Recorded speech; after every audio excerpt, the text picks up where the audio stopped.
என் இதயத்தில் பூட்டி வைத்தேன், அதில் என்னையே காவல் வைத்தேன். அவள் கதவை உடைத்தாளே, தன் சிறகை விரித்தாளே, தன் சிறகை விரித்தாளே.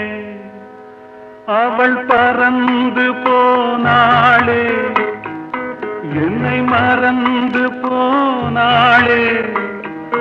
நான் பார்க்கும்போது கண்கள் இரண்டை கவர்ந்து போனாளே. அவள் எனக்கு மகளானாள், நான் அவளுக்கு மகனானே.